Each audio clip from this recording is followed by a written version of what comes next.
You ask Tiger to solve. This deals with linear equations with one unknown. The final result is x equals 9 over 2. Let's solve it step by step. Simplify the expression. Group like terms. Multiply the coefficients. Combine like terms. Group all constants on the right side of the equation. Add 3 to both sides. Simplify the arithmetic.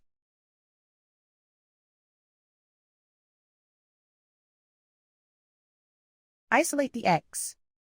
Multiply both sides by inverse fraction 3 over 2. Group like terms. Multiply the coefficients. Simplify the fraction. Multiply the fractions. Simplify the arithmetic. And so the final result is x equals 9 over 2.